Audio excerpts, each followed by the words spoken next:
글로벌 투자자들 사이에서 이 인권 문제는 향후 기후변화와 맞먹을 만큼 중요한 아젠다로 떠오르고 있다고 합니다.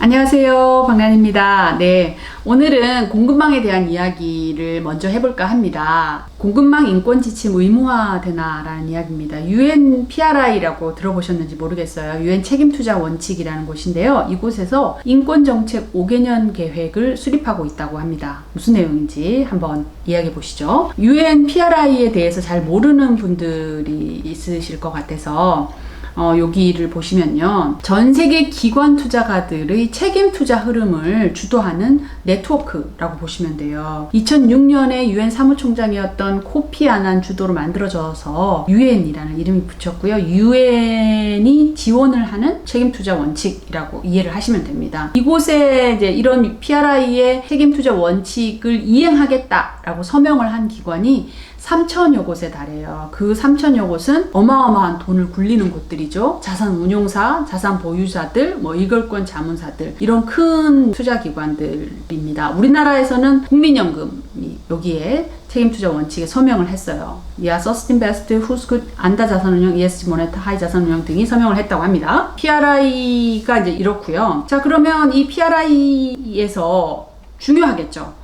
어떤 식의 지침이 정책이 바뀌는지가 상당히 중요할 겁니다. 특히 국민연금이 가입되어 있기 때문에 2018년 이후 글로벌 공급망 인권 이슈가 중요하게 부각되면서 향후 5년 이내 기후변화만큼 중요해질 이슈다라고 얘기를 하고 있습니다. 무슨 내용이냐? 현지 언론에서 보도된 내용인데요. UN 책임투자 원칙이 이제 투자 과정에서 휴먼 라이트, 인권 항목을 포함시키도록 하는 5개년 계획을 수립하고 있다라는 내용이에요. PRI가 정보 공개를 해야 되는 다양한 프레임워크가 있는데요. 이 프레임워크 안에 공급망 인권에 대한 보고를 의무화하는 쪽으로 가고 있다라는 건데요. 국내에서도 사실 21대 국회에서 중대재해기업처벌법 제정을 둘러싸고 많이 논란이 되고 있잖아요. 하청업체, 협력업체의 안전사고가 나면 사업주를 처벌하는 내용이어서 경영계에서는 절대 안 된다라고 반발하고 있고, 국회의원은 이 법을 통과시키려고 하고 있고, 그래서 다들 지켜보고 있는 상황인데요. 해외에서도 마찬가지로 이런 협력업체들의 공급망 내 인권 이슈는 상당히 중요한 이슈로 부각되고 있습니다. 글로벌 투자자들 사이에서 이 인권 문제는 향후 기후변화와 맞먹을 만큼 중요한 아젠다로 떠오르고 있다고 합니다. 책임투자 미디어인 RI에 따르면 유럽 최대 자산운용사인 Legal & General 그리고 스탠더드 에버딘 등이 인권 항목에 대한 동시 의무화를 찬성한다,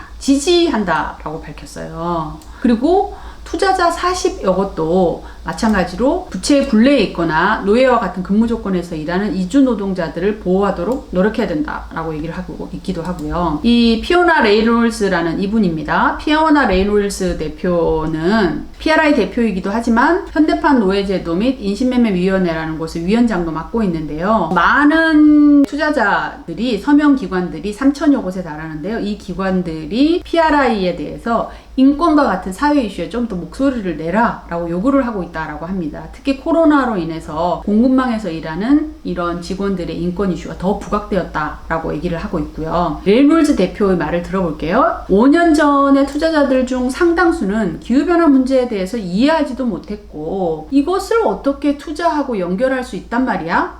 라고 생각했다는 거예요. 근데 이 기후변화와 마찬가지로 5년 안에 PRI 서명 기관들이 투자 과정에서 인권 이슈를 포함시키게 될 것이라고 얘기를 하고 있습니다. 구체적으로 어떻게 진행되고 있느냐? UN 기업과 인권 이행 원칙이라는 UNGP의 주도하에 투자 정책을 어떻게 짤지, 스튜어드십 활동, 그리고 정책 담당자하고 논의, 공시, 보고서, 이런 모든 주제의 인권 이슈를 통합하는 방안을 논의를 하고 있다고 하고요. 초기에는 자발적으로 하고 궁극적으로는 PRI 보고서 안에, 보고서 프레임워크 안에 인권이 의무 기재 사항으로 포함될 전망입니다. 그럼 기업으로서는 그 전까지 인권 이슈에 관심이 없었다가 갑자기 이제 이런 인권 이슈가 강화되면 당황스럽잖아요. 미리 준비를 할 수밖에 없는데요. 현지 언론에 따르면 첫 단추는 두 가지를 제시를 하고 있어요. 먼저 그 기업이 인권 정책을 채택을 하는지, 인권 정책이 있는지, 그리고 두 번째는 이 기업에서 부정적인 인권 이슈가 무엇인지를 먼저 파악하는 것이라고 하니까 기업들이 참고해 보시면 좋을 것 같습니다. PRI에 따르면 투자자들이 어떤 기업에 인권 지침을 위반한 이슈가 있으면 투자를 철회해야 되는데, 만약에 투자를 철회하지 못하면 그 이유가 뭔지에 대한 것을 명문화해가지고 이해관계자들에게 설명을 하도록 하고 있습니다. 레이놀스 대표의 말은 이거예요. 전 세계에 사실상 어떤 이 물건, 이 볼펜 하나라도요, 물건을 하나 만들어지려면 전 세계에 요즘은 공급망 사슬이 다 연결되어 있잖아요. 하청에, 재하청에, 개발도상국에 공장이 있는 경우도 많고요. 그러다 보니까 이거를 제대로 모니터링을 하기만 한다면 사실은 공급망 내 인권 침해나 뭐 현대판 노예제도 같은 문제들이 사라지게 되겠지만, 실제로 우리가 다 일일이 모니터링 하기는 힘들기 때문에 우리는 투자를 하는 사람으로서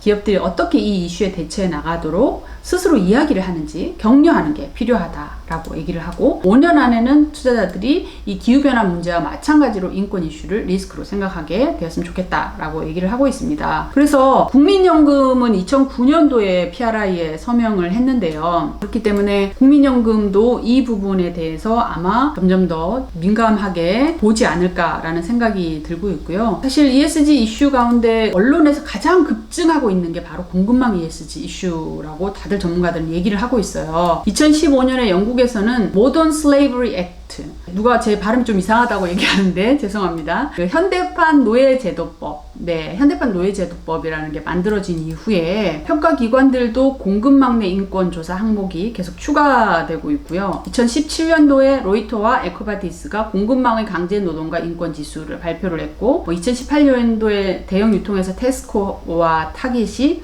CDP 공급망 이니셔티브에 가입하기도 하고, 2018년 이후에 공급망 인권 문제는 기업 평가에 상당히 중요한 이슈로 부각이 되고 있기 때문에 이 부분에 대해서 기업들이 민감성을 좀 더 높여야 되는 것입니다. 오늘은 여기까지 하겠습니다. 다음에 또 재밌고 즐거운 정보로 찾아뵙겠습니다. 감사합니다.